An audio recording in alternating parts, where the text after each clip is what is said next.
Our presenter at this session is Mr.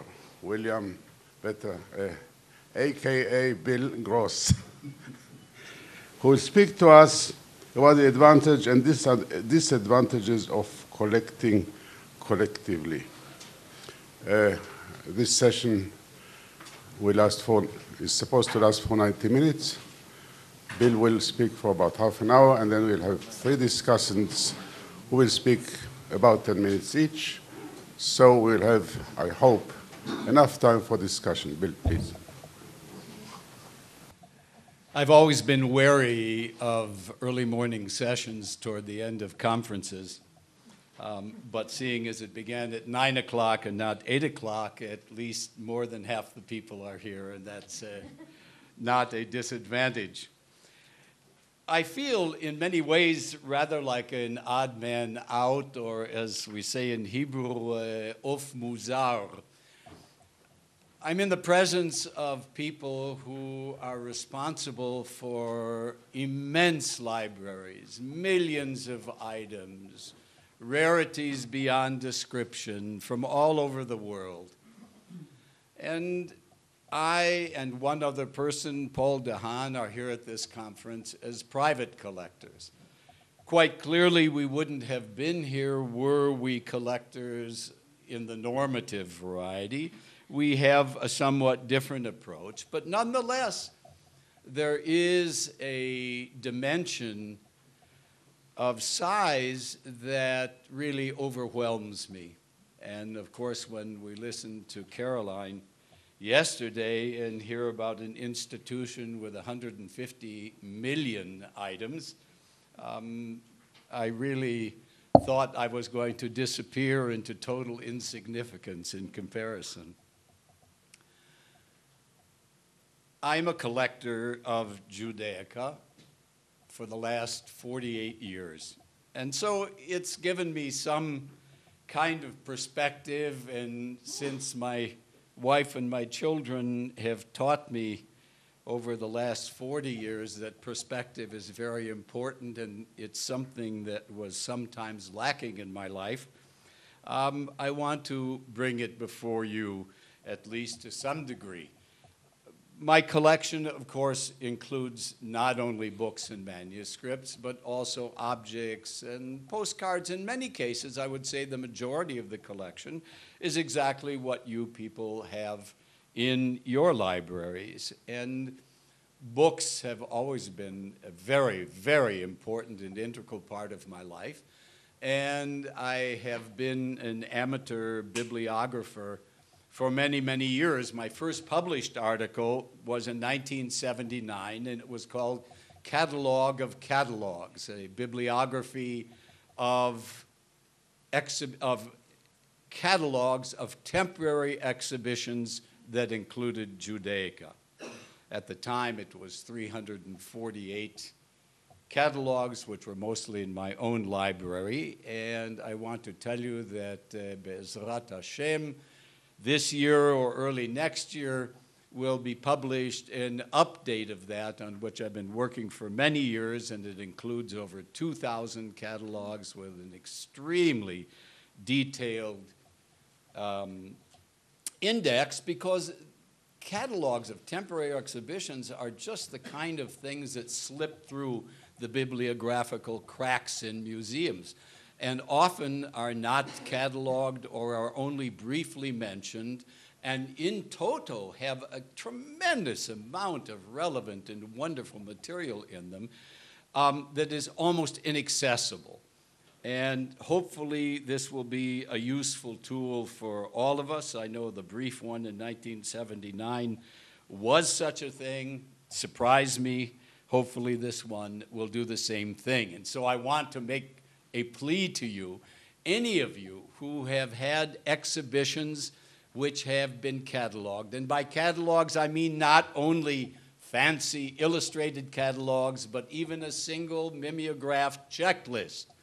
Please send it to me for inclusion in the bibliography. I would be most appreciative. Library, definition A. a place in which literary, musical, artistic, or reference materials such as books, manuscripts, recording, or films are kept for use but not for sale. So is the Webster Collegiate Dictionary definition of library. Interestingly enough, books and manuscripts come in parentheses toward the end of the definition. Definition of collect, a transitive verb, to bring together into one body or one place. Were this presentation to have been made 20 years ago, the character of the ideas and the themes, as well as the discussion of participants and panels, would have been quite different than today. While most of the principles remain quite constant, their meaning, and particularly the means of bringing them to fruition, are totally different today than they were. The underlying changes are not just technical because of the development of technology and communications and digitization, but to some degree conceptual as well. And this change is best expressed in the increasing use of the word curator to describe the head of libraries or heads of departments within such institutions. Traditionally, the word curator would describe someone working in a museum, responsible for the care of collections and exhibits of objects, other administrative duties, and the collections of the institution. People in libraries were librarians. Not anymore. It's still problematic. As Aviad can testify, there was more than one call that I made to him saying, what is this curator of Judaica collections? And I must tell you, I got more than 10 calls from people in museums across the world asking me, why wasn't I invited to the conference? Because the automatic response to reading curator of a Judaica collection is still more museological than it is librarian. I tried to explain to them as best I could. I had a long discussion with Aviad as well about the subject. But the lines are blurred today as libraries begin to collect in greater earnest all sorts of material and become much more interested in the presentation of this material to the public in exhibitions, both physical and virtual. Special collections, as opposed to the normative collecting of books and manuscripts, is widely practiced today by libraries everywhere. And while this has largely been expressed in the acquisition of archives of prominent personages and their integration into the library system, the attention paid to all the various categories of printed and manuscript material is increasingly intensive. In some cases, even three-dimensional objects are now collected. And I would bring the example of a collection that was at Boston University. It had been purchased by a wealthy Jewish member of the local community in Boston in 1949 and donated to Boston University. It was kept in their special collections building and was on permanent display in the lobby. Relatively unknown. It's something that fascinated me because it came from an extremely important pre-war collection that was very well documented and very well known. Eventually, they sold it about a year and a half ago at public sale, feeling that it was not consistent with the archival kinds of materials that were kept at Boston University. The question before us really is how to exercise this new broad freedom in practice. While at one time, speaking of books, every library needed copies of these volumes, important for research, also for preservation, but today this imperative is far less relevant than it was. It's quite clear that within very few years, most books will be available page by page, searchable by word on the web. And the question then comes, what do we need a physical hard copy for in a library? The issue of the sustainability of digital formats was raised, and it's true, we don't know, and certainly for all that time it will be important. But when you consider the cost of maintenance, storage, care, restoration, and all those things that apply to the printed book or manuscript, one wonders exactly what is going to be. If you take HebrewBooks.org or Otzar Chochmah, there are 53,000 Hebrew books online for nothing, free to everybody, searchable by word. It's really an unbelievable world. You don't have to go to the library anymore. Maybe we'll be able to eliminate reading rooms eventually. The availability of these books in huge quantities and varieties through multiple initiatives will surely bring within the next decades major changes in everything that has to do with librarianship. The computer screen is already a major importance and will become the prime method of viewing library material. So what is the function of our endeavors today? How do we proceed in this new age, alone or collectively, and in what direction? There's all sorts of different ways that one can approach these things. And we are today seated in an institution that, in essence, provides us with several models, but one in particular that I would mention because it's 60 years old. And it is the best example that one could ever imagine of collecting collaboratively. And that is the Institute of Microfilm Manuscripts.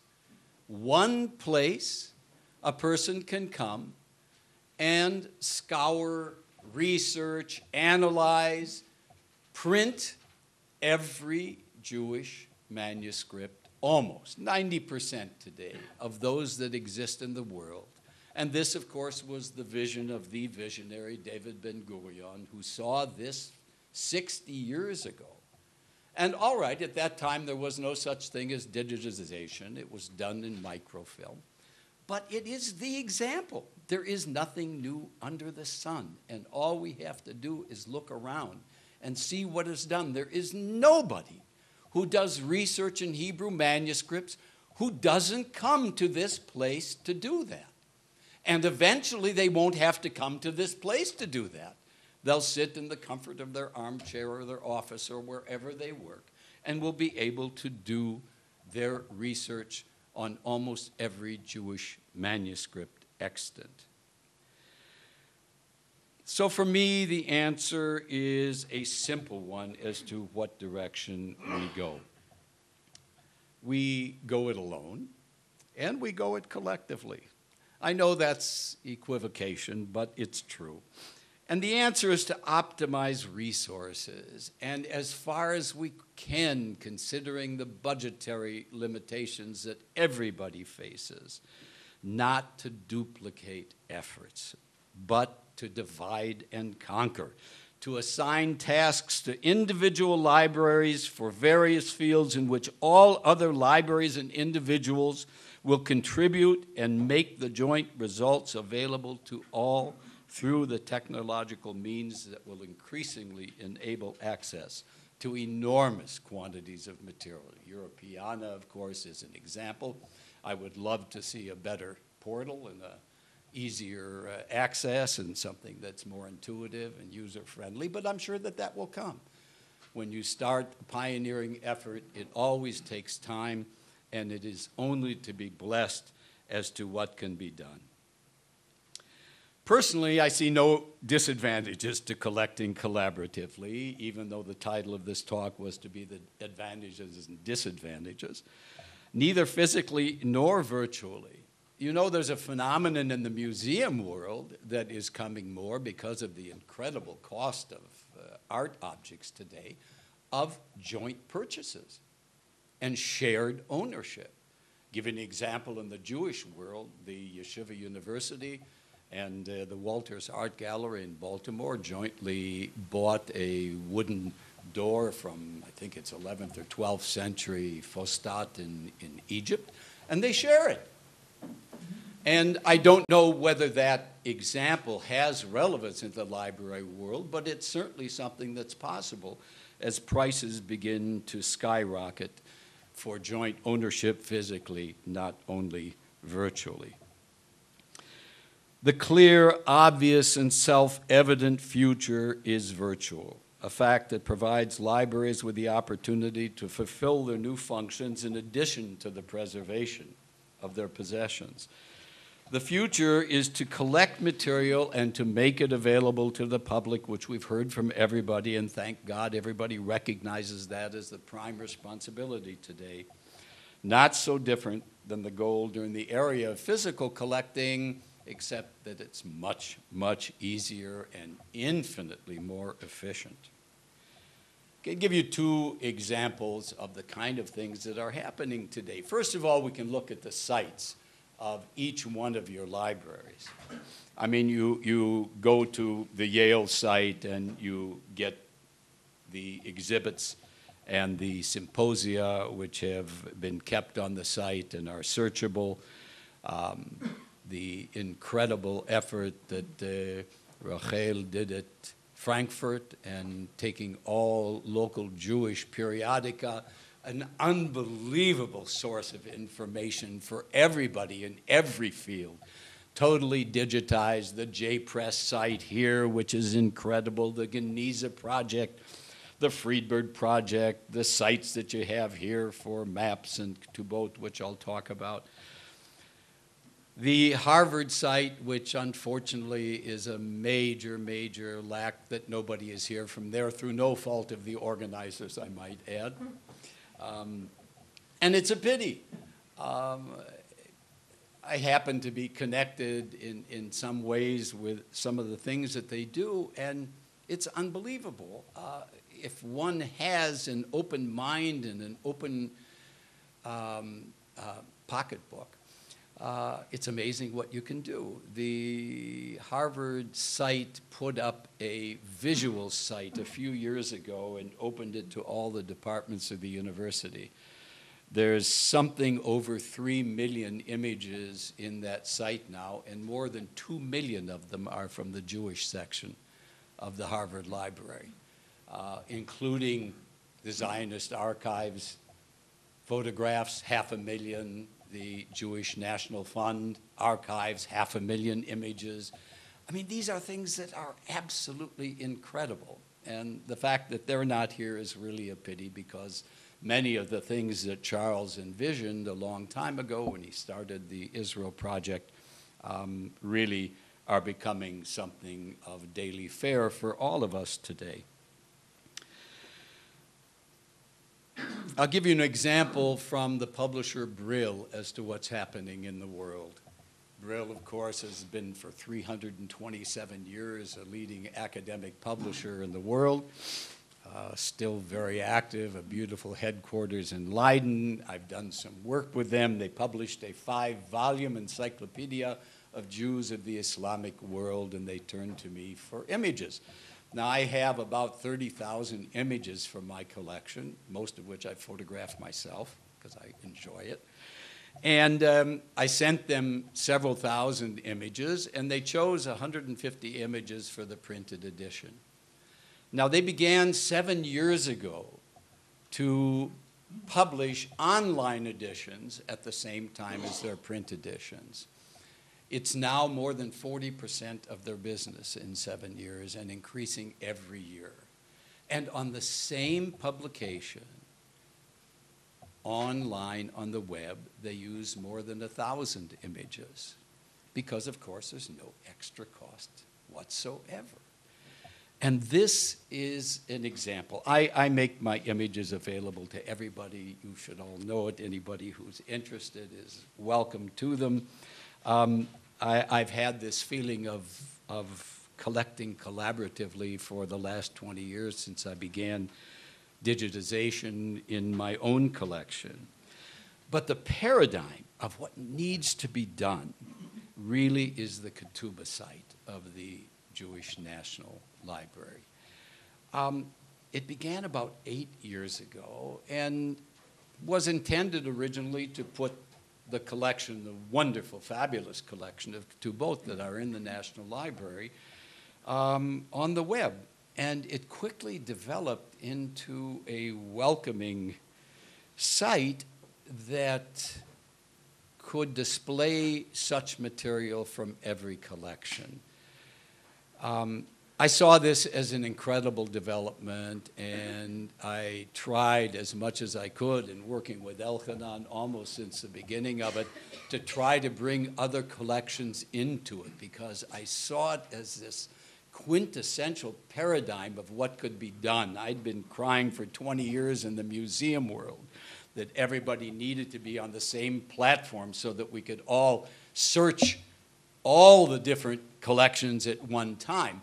And there are ways without having to do what I thought at the time, everybody having to use the same museum program. I use a program called TMS, the museum system, from a company called Gallery Systems. It's used by most of the major museums in the United States, and they have a project called eMuseum. At the moment, it's a closed project, only available to those who are a part of it. And they have developed a supra search engine which sits above all the museum collections, linked to them, no matter what programs they are using. And you can take from 37 museums, including the Met and the MoMA and the Detroit Museum and the Philadelphia Museum and all the great museums in America, and type in Rembrandt and get automatically every painting, etching, artwork, drawing from Rembrandt in all of these museums. Now, yes, in a way you can do that by going to WorldCat and other engines which give you some of this material. But again, as to what I'm going to come to, the visual here is something that I think needs to be dealt with, and I will talk about. This site has gone through a metamorphosis and is now going to be redone, as Aviad tells me. And I have been crying for 20 years about something that I will talk about, what I call visual cataloging, which I think is a tremendous lack in the Jewish bibliography genre. These sites, which are hosted by different institutions for all the other aspects of Jewish objects, printed, manuscripts, and beyond. For example, Arthur Kiron has a fabulous collection of Holy Land photography, and he intends to put it on the web. I don't know whether he intends to open it up for photographs which are not in that collection, but if you're not, you should. I look at this site, again, as the quintessential revolutionary development in information transfer over the last decade. And I look at all of you and I ask you, where is the follow-up? Where is the parallel site to the Ketubah site that the JNUL at the time put up?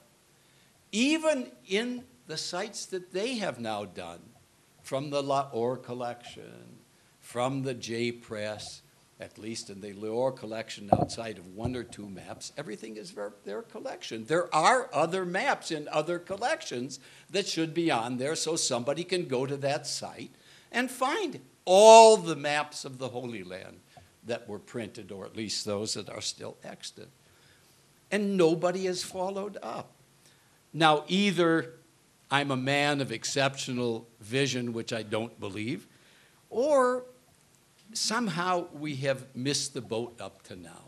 And I really would issue a challenge to you to think about what this site means to researchers and the general public in terms of being able to see a particular category in a full and visual manner. I mean, one can think about the number of things in the visual world in terms of what we have that could be done, whether it's New Year greeting cards, postcards by category, alphabet charts, amulets, prayers, yahrzeit plaques, music, calendars, Jewish book bindings, posters, wedding poems, circumcision material. I mean, there's no end of things that absolutely demand centralization and availability to the general public and to all of us. And it isn't hard to do. All one has to do is to take the initiative. And so far, in the way that it should be done, it hasn't been taken. I again bring an example from the museum world. I work with a number of museums, including the Augsburg Jewish Museum. And the Augsburg Jewish Museum is in a small place. The Jewish collections in Germany were largely dispersed, of course. And here they are, Augsburg, one of the great silver centers of Germany. And outside of a few Tassim, they have almost Judaica. And I proposed to them that they look to make a virtual museum of Augsburg Jewish silver. So anybody who is interested in that subject, and maybe there aren't enough people to justify it, but maybe there are, and collect that material from the museums of the world and post it on a site as a virtual museum. And the way that that museum can be visited today is extraordinary. I don't know how many of you have visited the website of the last Berginsky exhibition in Zurich, which Ardon Bar-Chama and his brother developed, but I can only tell you that it is a wonder. Not only is it a wonder, but the fact is that you get a much better view of the material in the exhibition than you can by visiting the exhibition physically. You go, you enter in, you see exactly what was there. You go to a showcase. You zero in on a manuscript, and not only can you see it in resolution taken by an 80 megapixel camera for the pages that are open, but you can leaf through that manuscript page by page. What could one ask for in an exhibition more than that? And that can be done by everybody. Yes, forget budgets for the moment. I understand that that's a basic problem. I understand that. But I also believe that the general public, philanthropy, funds, are rather attracted by technology, number one, and by the presentation of material to the public, number two. And that eventually this money can be found, it can be done. So all of us can think of myriad possibilities for such sites, and extending this cooperation to museums and other private and public institutions could create an absolutely glorious future for collaborative collecting. Each institution would most surely continue to collect separately, but with the goal of presenting the material collaboratively through virtual means, and these sites could be hosted on innumerable platforms. It doesn't have to be in one place. Now I want to inject a personal note, which I beg your indulgence, and that has to do with what I talked about before, which is Jewish bibliography and visual collecting. I have been digitizing at various levels for the last 20 years because my approach to my material is visual, including that of printed books. I see printed books as a general part of the Jewish artistic effort, the Jewish art culture through the ages, and I think that that will eventually become, will eventually become a regular part of thinking.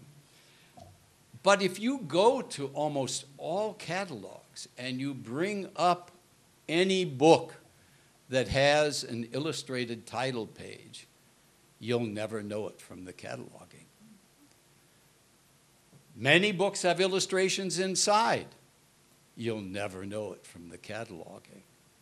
The classic example, of course, is Steinschneider in his cataloging of these fabulous medieval and Renaissance manuscripts in the 19th century.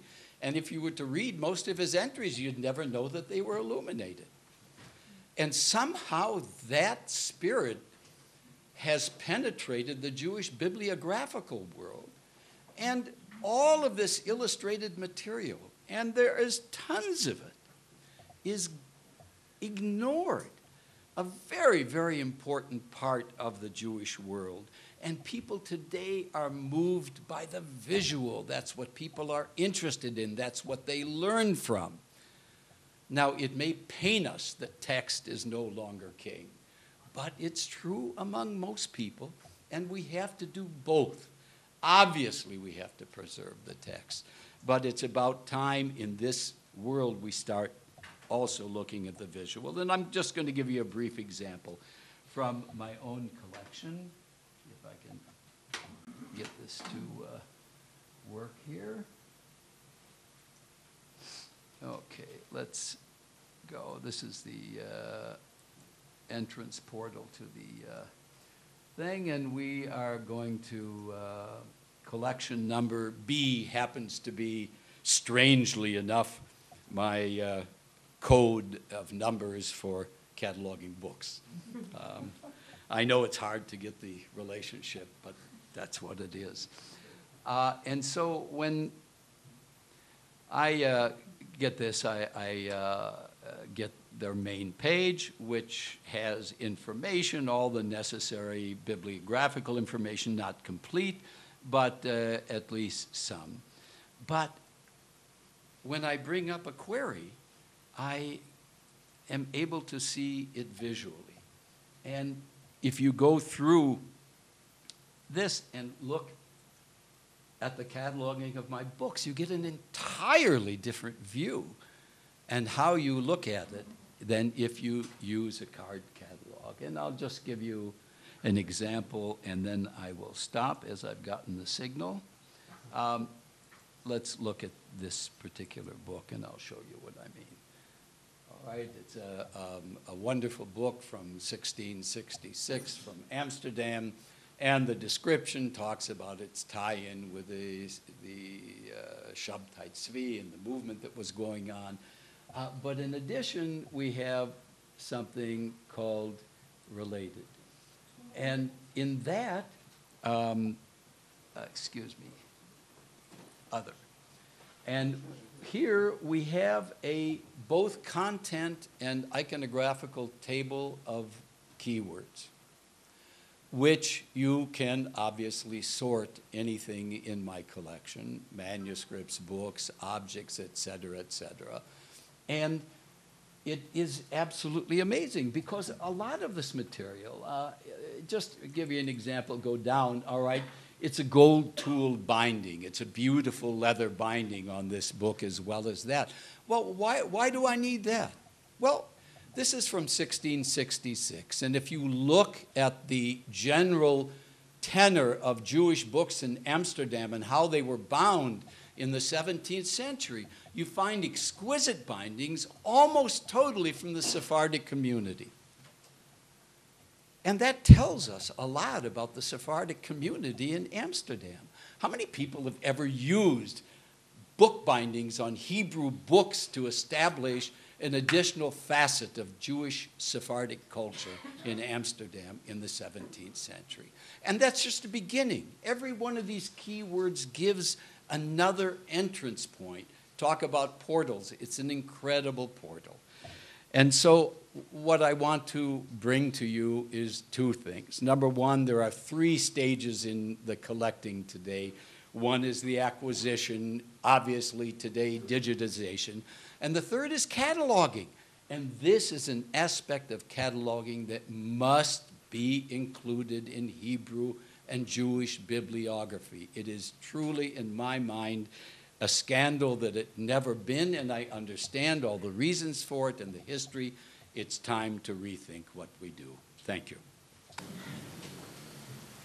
Thank you very much, Bill, for a highly interesting, instructing, and stimulating, in the most positive sense of the word, presentation. I now call on Dr. Arthur Kiron from the University of Pennsylvania, and I hope that Arthur will be able to supplement the information about the site of photographs. Hello, everyone. I really want to thank Aviad and the National Library and all the organizers and people who put this program together. This is a fabulous program, and I've learned a lot already, and I think it's going to bear great fruits. We had a program in the fall that was alluded to in New York, and I think one of the great omissions from that effort, it was called From Access to Integration, an effort to think about how we can all cooperate with each other through digital projects. And we did not include private collectors. And I think we see in William's presentation not only the fact of the importance of private collections, but of the importance of private collectors. I think I've learned more from private collectors just over the last few years. I think of William and some of his friends, Dr. Moldovan in New York and others, who I've just been amazed by their understanding of material text, objects, and how they bear upon Jewish history. So I think it's more than appropriate. I think it's necessary that we have a private collector speaking to us, and that we have much to learn from William and from others. So I just want to start by thanking all of you for that opportunity.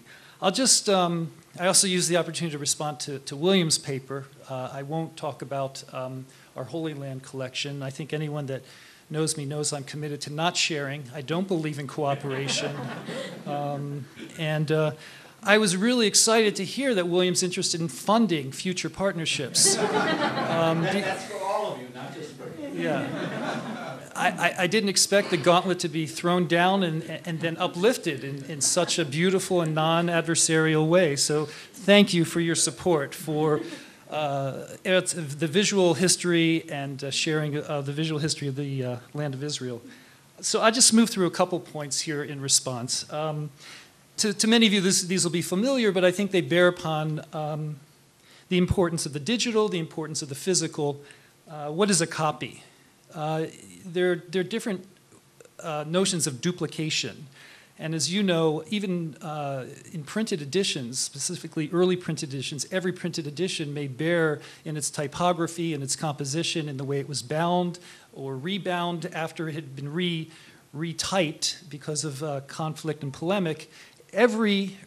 These days, we think of every early Hebrew printed book as a unique copy, even if it is of the same edition. So one cataloging issue we have is that we look and say, oh, I have a copy of the 1666 Amsterdam edition of something, but which one? So is it missing a page? Of course, any collector would immediately check foliation. Is there specific damage? Who did it belong to? A digitized copy is the same thing. If we have a digitized copy, of which one? And so I think that the notion of duplication is more complicated, and we have to think about not only do we have access to a version of a particular edition, but which version, and that needs to be indicated. The Responsive Project at Bar Ilan, for example, which is extraordinary contribution to our access to text. I don't know its current status, but what about all the variants? How can you do Jewish textual study without an awareness of variants? So copies and the texts that we presume to be the fixed standard text of something is really something always in motion, always open to interpretation. Second of all, the issue of, okay, everything's digitized and then therefore it's available. Of course, availability is always constrained by law, by license, by copyright. So even if it's everything before in the United States, 1824, there's still always contestation over whether or not you want to put all of your text online or some of your text and the quality of that text. So availability is not the same thing as access. We may know of the existence of things like the inventory that Robin was talking about and the importance of these inventories, which I think is really the original point of some of these bibliographies. What's out there? But to gain access to them, not only to have the cataloging, but also the images of all these materials. Why can't we build imaging into cataloging? As well as the visual. Why don't we build the visual as well as the metadata about the visual into our cataloging? Why are these separate operations, you know? Third thing, you talk about dividing and conquering, which is, of course, not exactly the tone we're taking for this conference. But I would address the issue of how different institutions set priorities and how we allocate tasks and how we're able to cooperate. There are, of course, cooperative acquisitions programs in which, so for example, Penn, which has a strong pre-existing collection of Americana, Judaica Americana, why should someone else start collecting that, competing with us, when we can provide, if we're committed to a principle of access, focus on that and let the National Library of Israel focus on ketubot. We have a few ketubot, and we'd like to contribute them to the National Library site. We recently acquired a very interesting one from Bulgaria with the help of William Gross's advice, and the first thing I'd like to do is let people know about it, and the best way I think to let people know about it is to put it on the National Library site.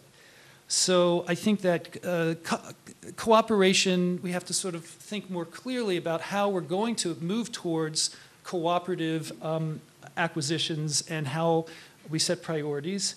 I would just raise a question. I believe, and I'm happy to see the blurring of lines between museums and libraries, but I think there are some limits to the application of the museum model to a library. If you acquire a collection in a faculty, a book collection, or even an art collection, as it were, and a faculty member decides to design a course around it, and they start teaching that course, and then it moves to Princeton the next day, the direct engagement of the students with that collection changes. So time sharing has the whole concept of time and time sharing, I think in a library academic research setting at least, is different than a rotating exhibition model. So I would just make that, those are essentially the four general kind of questions I'd raise. What is a copy? What is access, availability? Is it the same as access? How do we set priorities and share those tasks without competing with each other? And thinking about how museums and libraries come together and also have still, I think, different responsibilities to different types of publics. In that last respect, the idea of a collection at, for example, Penn or anywhere else, I think we have to understand that we, and this is, I think, the sort of takeaway that I would like to, if I can sort of justify the money you've paid for me to come here and stay here, I'd like to just offer this thought that I think, in following up on yesterday's conversations, that I believe that digitization is only a recent introduction into standard library practice. I don't believe we've even begun to think about the costs, the methods of integrating cooperative digitization into standard library practices. How do we do that? How do we make sure that, just like we acquire books, catalog books, digitize books, we recognize that no collection in and of itself is self-contained? There's nothing in any collection that I supervise at the University of Pennsylvania that does not have a relevant connection to something somewhere else. And the only question is, how do we discover those relationships? So the idea of integrated access is not just putting it out there and providing enhanced cataloging and better descriptions and aggregation. The real challenge is discovery. Discovering by accident or by systematic searching important, unrecognized relationships among content that's dispersed around the world. That, for me, is sort of the pot at the end of the rainbow, where we the mechanical, the lore of getting into an archive no longer exists, where access is not the measure of scholarship. I was at the British Library, I was in an archive in Morocco. That those things are not somehow mystifying, that people who, wherever they are, have equal opportunity to discover what's important to them and to share it with others. So I would call for us to think about a kind of a mission statement for curators, a mission statement that includes a policy of cooperation, that we have to have digitization with cooperation, so that if we have cooperative acquisitions and if we have cooperative lending programs, if we're going to have virtual joint collecting, the only way to do it is if that is a standard part of our everyday practice. Right now, it is a supplement. It is a kind of entrepreneurial initiative that dedicated librarians, curators, and others undertake. But if it's a standard practice, if it's expected practice, if it's something that you're not doing and you get reprimanded for, maybe then it would have greater force. So I again want to thank all of you for this opportunity, and particularly William for what he shared with us and what he has to teach all of us. Thanks. Thank you very much, Arthur. And now I call on Professor David Kreimer of the Jewish Theological Seminary of America. Boker Tov, good morning. Bill, thank you for your rich and very impassioned presentation.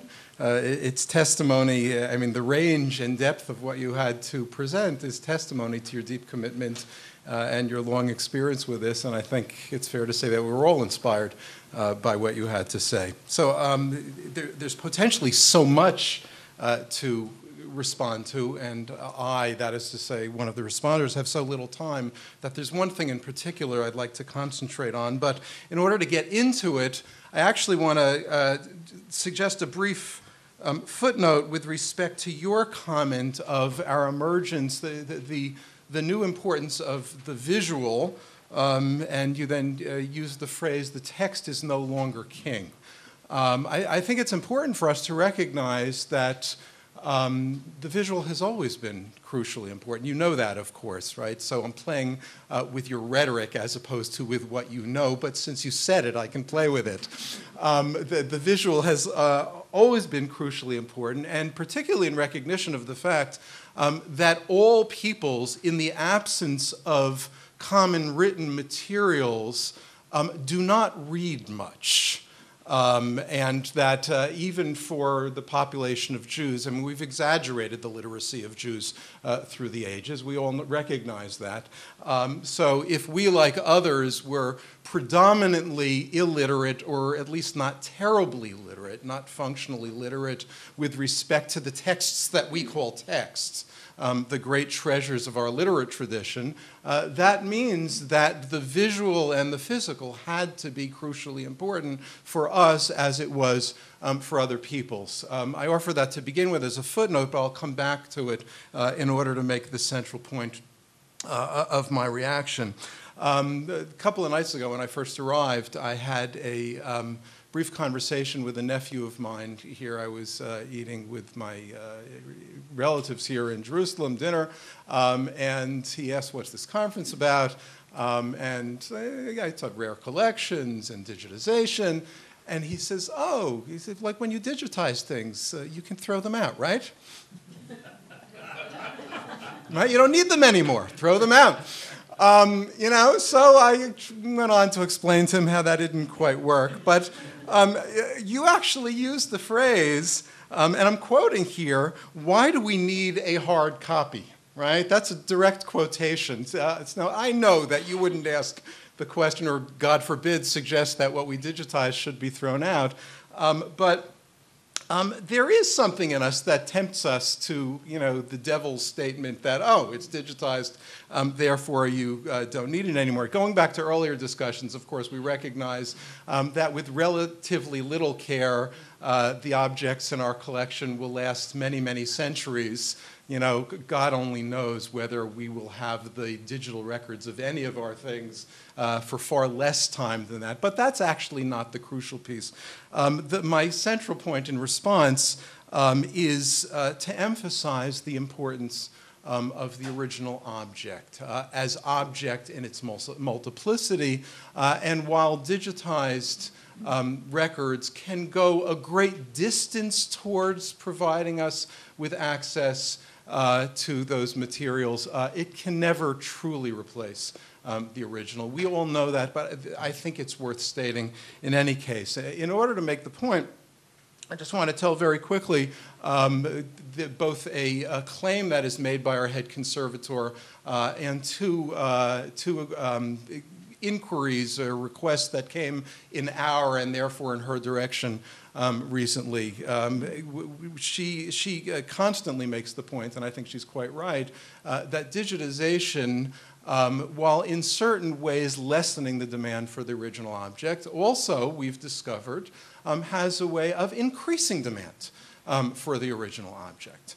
The two stories that are very, very recent in that regard, both connect to our Geniza collection since it is digitized in its entirety.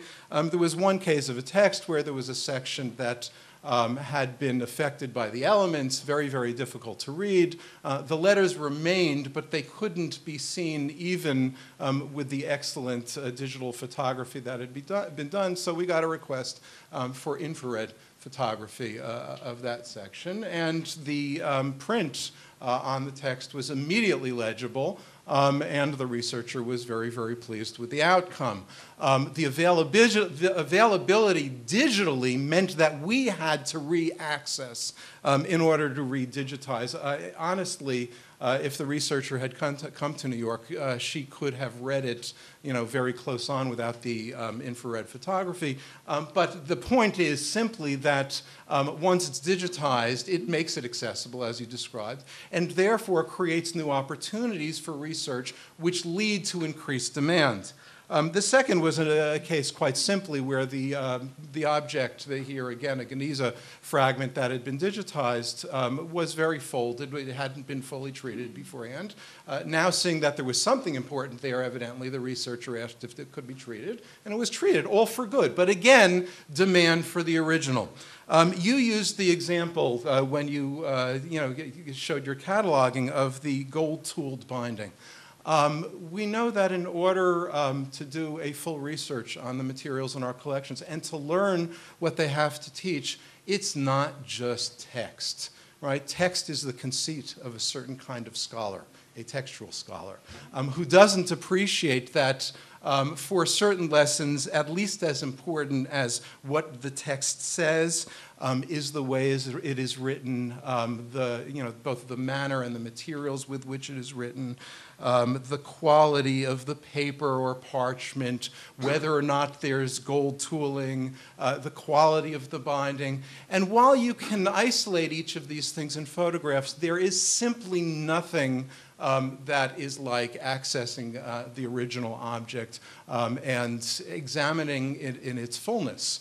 There's actually a very nice little project, a requirement for undergraduates now at Harvard that the chair of our board keeps on insisting we should do at the Jewish Theological Seminary, of requiring them to sit for an hour or so with an object from one of Harvard's museums or rare libraries, right? Simply to witness the object for that period of time and then write a paper about it. There's something immensely wise about that, because there's something that can be learned that way that you could never learn from any digitized copy of any kind.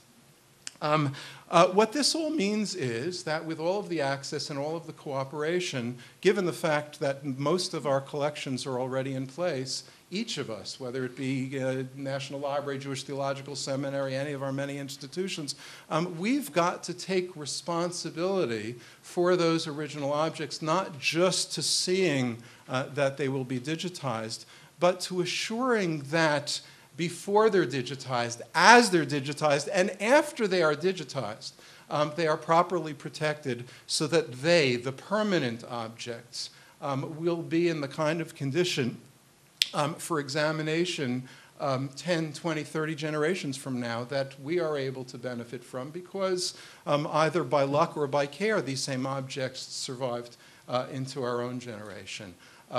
Given that fact that a lot of the cooperation needs to be not just in our working together to provide access to the collections through digitization, but it needs to be in the recognition that it's not this library or the JTS library or the Penn library that has responsibilities for its objects. If this is the collected heritage of this people, then we all collectively have responsibility for what we all collectively hold. And that means not just in providing access, it means in assuring the integrity of the original object from this generation and forever. Thank you very much. I feel I must make a comment and tell you a very short episode about accessing the original items. About a year ago, there was a conference here at the Institute of Advanced Studies, Hebrew University, on this campus. It was about the construct of images of Jerusalem, something like that. Just by chance, I heard about this. And I asked the organizers, did you think about visiting our map collection? Oh, no, really? So I said, you're very cordially invited. Now, all these people, all the participants in that conference knew by heart our site. But they were overwhelmed by the visit. They said it was an extraordinary, eye-opening experience for each one of them. So that's it. It's an entirely different experience. Now I have the privilege of calling on Dr. David Gilner of the Hebrew Union College Jewish Institute of Religion System of Libraries. Please. Someone's tipped over my water. Electronic fiasco. Books dry, it's always hard to know what happens to electrons. When I was asked to be a respondent, I immediately said, well, I need a copy in advance. I write everything. I never speak extemporaneously except extemporaneously. And here I find myself speaking extemporaneously because except for the thank you that I've written at the end, almost everything has been said. So, first of all, I'd like to remind us that it's just 20 years ago that the technology that we're talking about appeared, technology of digitization. And I will be speaking now both as a librarian and as an academic bureaucrat. Make no mistake about that. That allowed us to be faithful to both the philosophical and practical aspects of rare Judaica collecting and curating. That is to keep Shiali Ranganathan's first law of librarianship, which is books are for use, while adhering to what I see as the first rule of rare book librarianship, primum non nocere, first do no harm. This was a commercially available digitizing camera system that IBM came up with, and they provided one to the Vatican at a cost, and to one to Luther Halle at a cost, and one to HUC at a cost.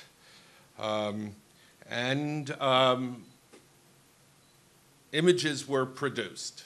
In the case of the Vatican Library, 40,000 leaves of manuscript were digitized.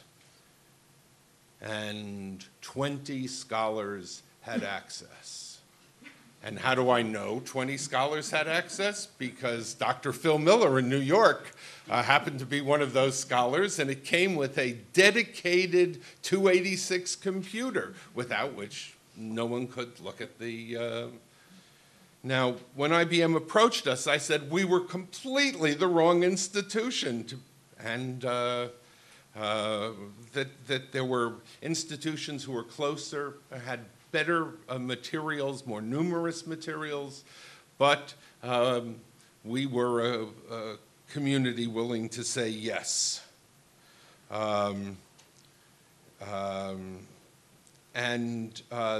This is what is particularly noteworthy about today's presenter. Mr. William Gross has been forthcoming to all individuals, including myself, so I have self-interest here, who made inquiry of his database. This is what's truly important, that the material was for use. He was a trendsetter. I mean, already a decade ago, he had this reputation. And so it's really my pleasure to take this opportunity to commend you as the Jean Grolier of digital Judaica. You were the premier collector who shared with us all. You can make your own club.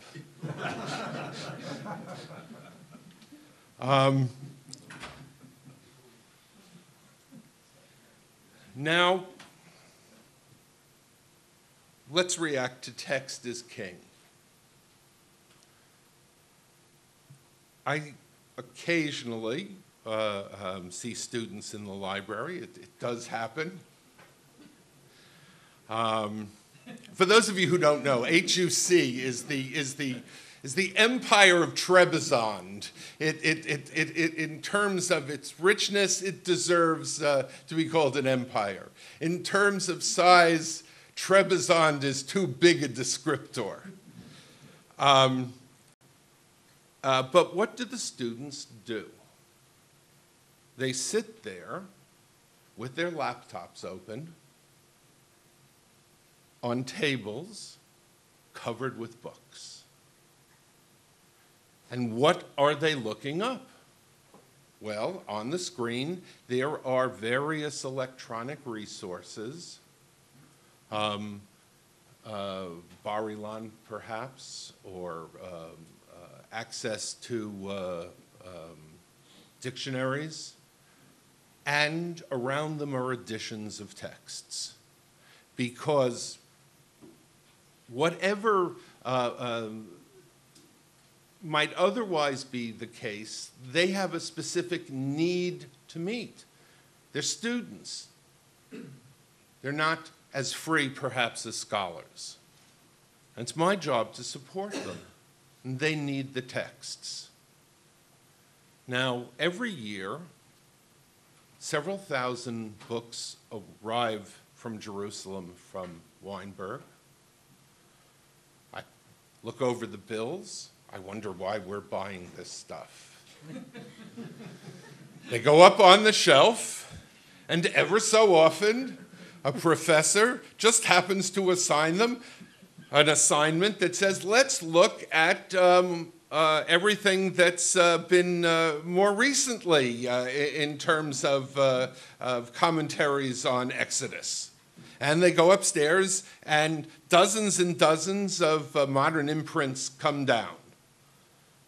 Will these be digitized tomorrow? Will this type of imprint be digitized?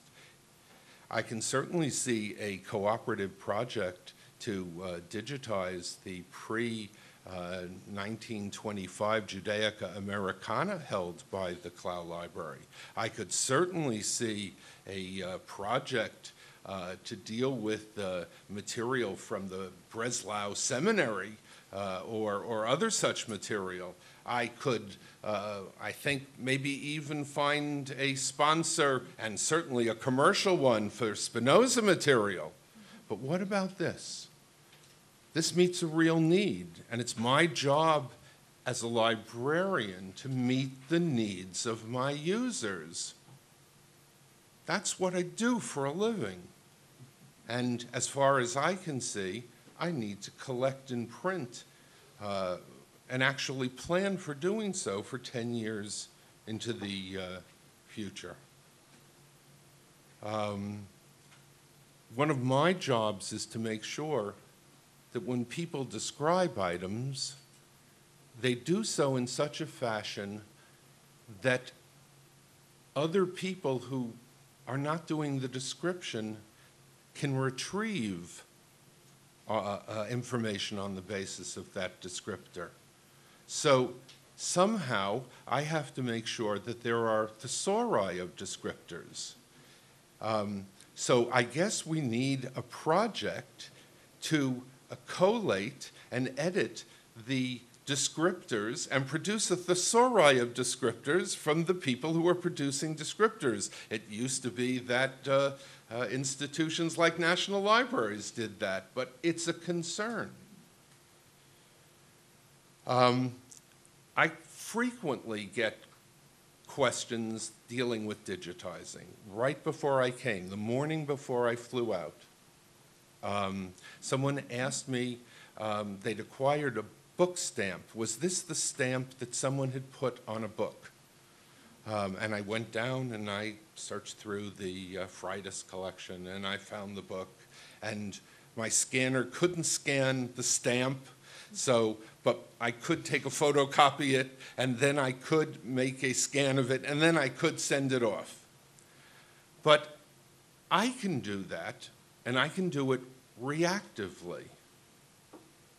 But my staff, myself, my institution does not have the resource to do this proactively.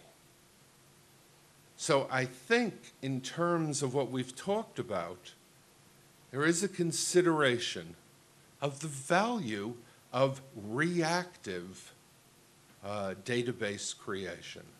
That for however much we would like ab initio to imagine the universe of bibliography in all its facets being made available,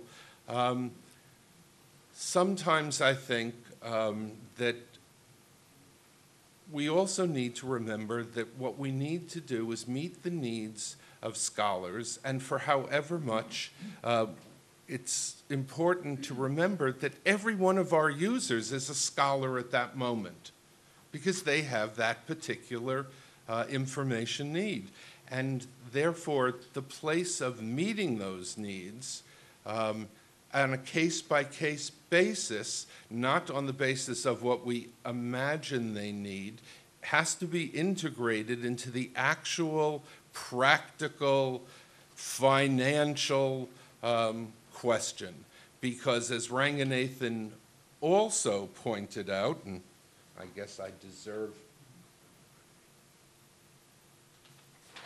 to read what he wrote, finance, pressure caused by the fact that it is both limited and always inadequate. Thank you. Thank you very much, Dr. Gilner. We have about 20 minutes for discussion, and I call on the presenters to take their seats. Okay. I'm Emil Schrijver of the Rosenthaljana in Amsterdam. Bill, I have a question for Bill. Or it's more so a remark. One of the issues, especially with the Ketubot side, I think, here in Jerusalem, is the fact that, and it's true for most of the material with images, or for a lot of the material with images, a lot of it's privately held. And I think that one of the big advantages of the Ketubot website, as we have it here, is the fact that it also contains privately owned Ketubot. It's also true that a lot of Ketubot are on there with ownership that's no longer true. Certain items change ownership very swiftly. Certain items have moved to ownership where the owners are not interested in publicizing their ownership. The issue of deaccessing by libraries is an issue which is also true, and we are getting requests. I mean, libraries, the Rosenthaljana did deaccess in the past. We no longer do that. But we did do that in the past, and certain material has moved from the Rosenthaljana to other collections, and we still get requests from the Microfilm Institute for materials that that are apparently no longer in the collection. Let's put it mildly. So I think that's an issue actually that we will have to deal with, the issue of private ownership and the willingness of private owners. And you're an exception. There are 4 or 5 other private owners who are as open-minded as you have always been. But that's something that we should keep in mind, and I should also, we should also ask from private collectors that they publicize the material, but they have other concerns than we have.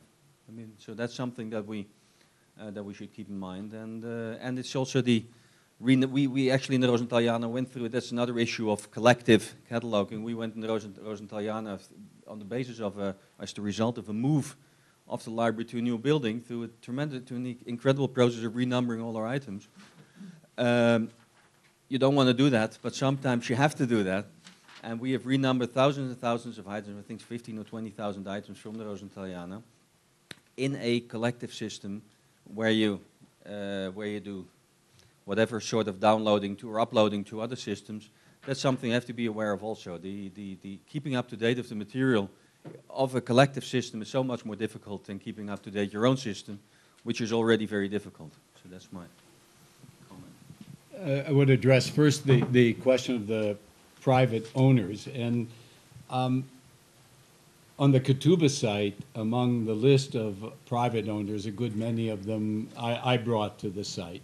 And everybody reacted positively. The problem with private ownership is not, I think, that people want to sit on the material without publicizing it, although that does happen, but more a question that they're simply unaware of the existence of these things, because for better or for worse, most private collectors, the idea of possession is the paramount criterion for their collecting, and less the public thing. But even some of those kind of people to whom I turned were absolutely willing to do so. And I believe that not only an initiative on my part as a private collector, but Emil, you know every 18th century manuscript in the world, and it's up to you to turn to those people, for instance, for the site which you certainly should host at the Rosenthaliana of 18th century manuscripts, and to secure their cooperation. The question of the private ownership in terms of changing hands is an interesting one, and I don't have an answer. I think, for instance, the things that I have here at the National Library, which are digitized, and I have a contract which, Aviad, I apologize, I haven't yet gotten to, but I will sign it without question, which, you know, outlines the rights and the limitations, et cetera, of the use of the material. It's an interesting question. What happens when one of those items changes hands? I don't know. For instance, my entire collection, images and minimal description, is going up on the Harvard website through Charles's division. And this was all done prior to the sale of a portion of the collection to an institution in America.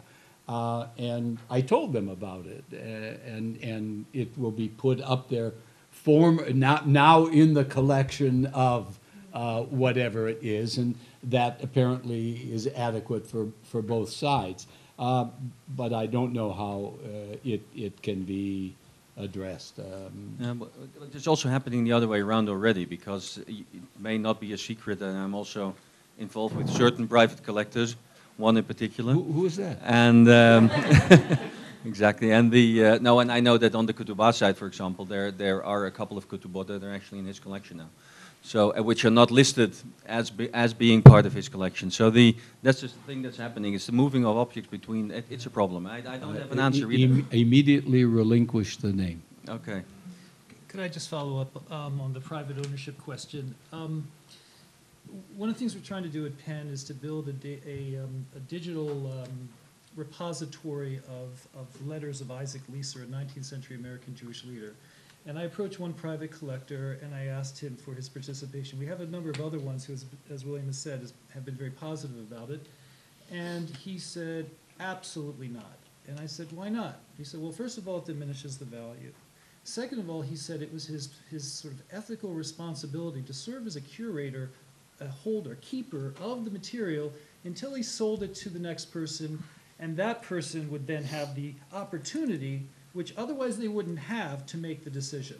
So I would just like to say that I would like to offer, and it didn't persuade him, and I don't quite understand why. Maybe somebody can tell me why enlightened self-interest doesn't appeal to private collectors. I know that if I said after Bill that, well, excuse me, everyone calls him Bill, but I met him afterwards, so it's the most awkward thing in the world. I have to call him William, and 90% of you don't.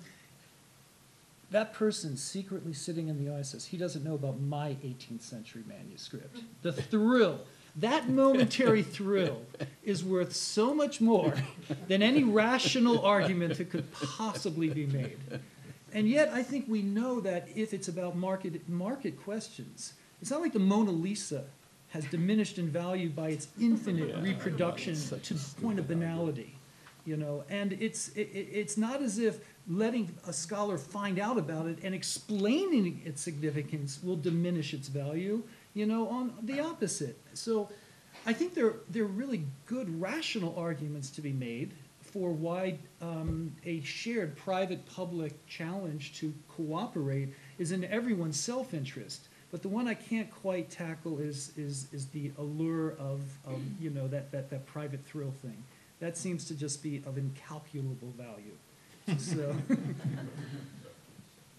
As people who own but also purchase collections, maybe to update as we can. I purchased a manuscript from the auction of the Cassuto collection a couple of years ago at Kestenbaum, and I immediately emailed the IMHM to let them know that if they had this Cassuto manuscript, they can indicate that it is now in the collection of Columbia University Libraries, so that we can follow up and we can say, well, we know where it has gone.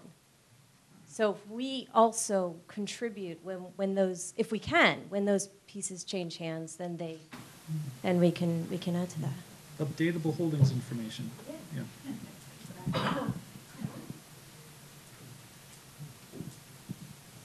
Yes. Can you please move the... Oh.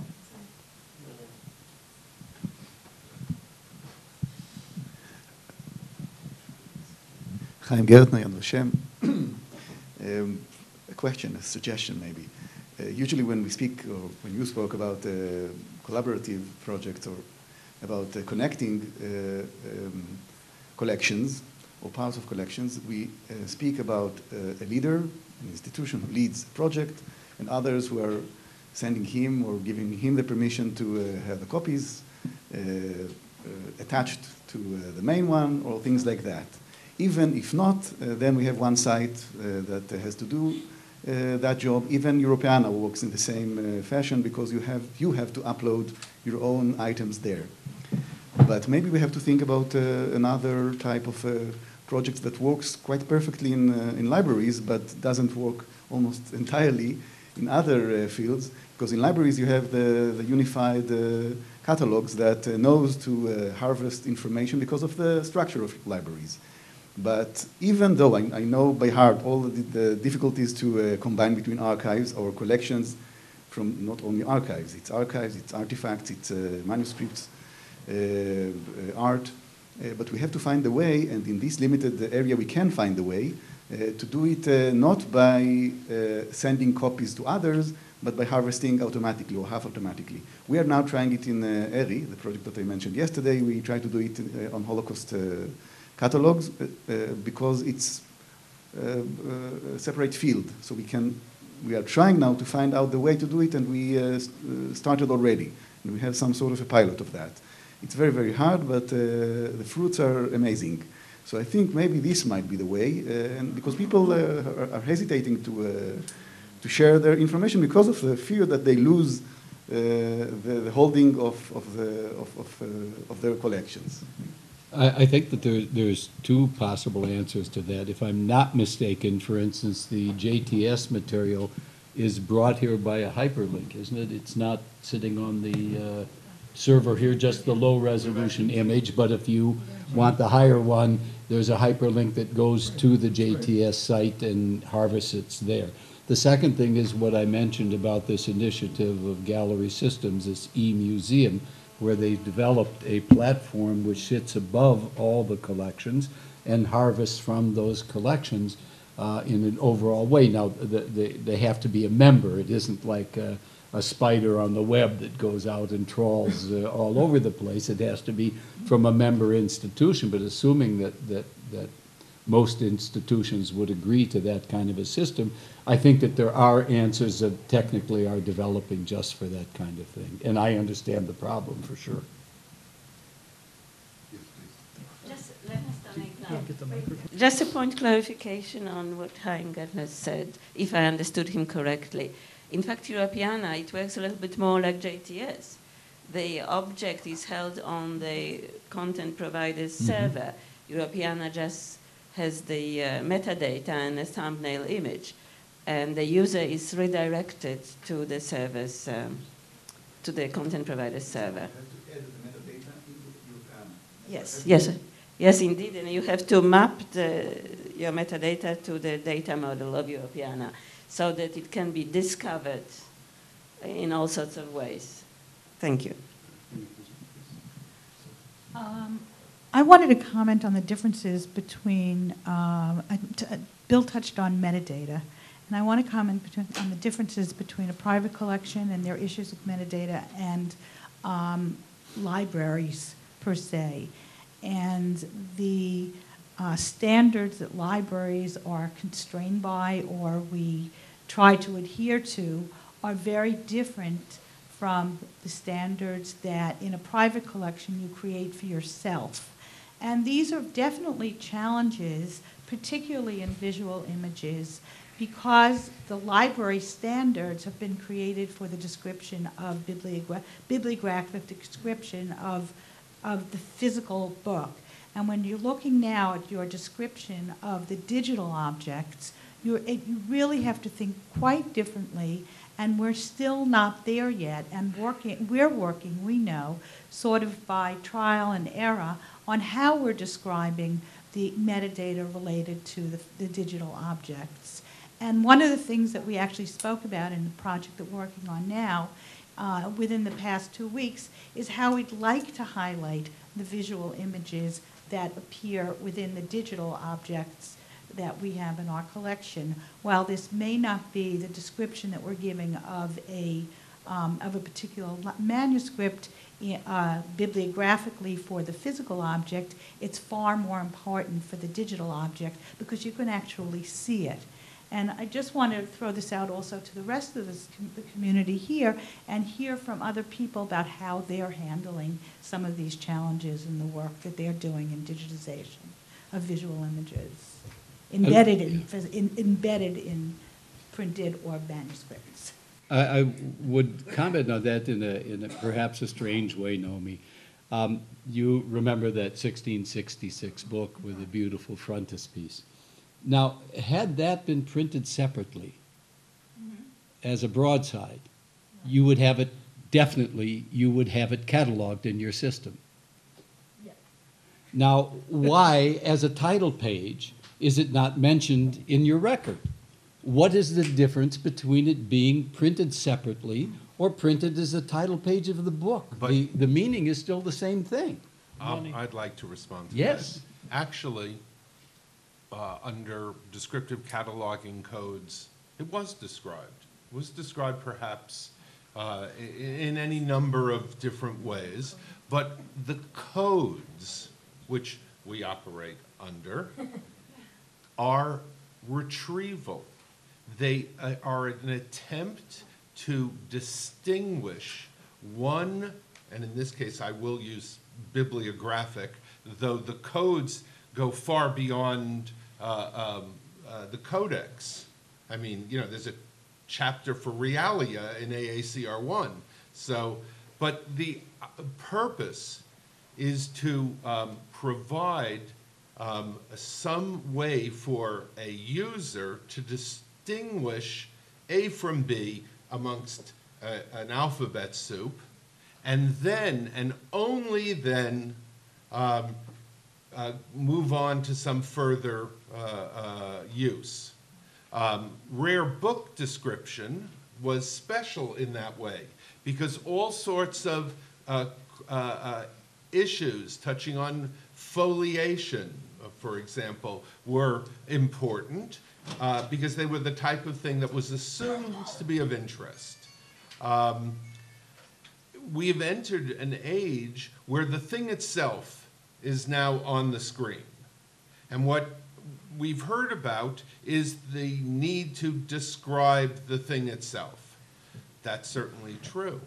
But in order to do that, we need an extant and a uniform thesaurus of descriptors for perhaps Judaica, so that where you write cherubim and someone else writes kruvim and someone, that it's all put together, and we're sure, most importantly, that the person describing the item ab initio knows what a cherub is to begin with. That's not a cherub, that's a puto. You know, they're not cherubs, they're puti. So, you know, that's not a rabbit, that's a squirrel. This is a real problem, and it becomes ever more a problem because we don't necessarily have staff that are motivated or staff that are trained or staff that have time. Well, some of that has already been done. I was surprised to see in one of the presentations yesterday that there's actually in use these thesaurus that the Israel Museum has created, an extremely extensive thesaurus. Perhaps much of it is not applicable, but much of it is applicable to exactly the kinds of things that you're talking about. At the time they did it, they were not willing to share it with anybody, but now, which is not atypical of a particular institution, which is neighborly here. And that's why, for instance, their Tubot do not yet appear on the site of the JNUL, even though it's one of the main collections. I'm sorry, I protest. We are scanning the Tubot. I've been altered there, if you would like. I don't. Well, then your name is not yet on the list, and I was happy. It shouldn't have taken 8 years. I take no responsibility for 8 years, but I do take responsibility for the success of it being there today. Then I salute you, absolutely. Anyway, they have a wonderful thesaurus, and things have been done in that way that can be used. Thank you very much, Bill. For the discussants, all the participants, you're now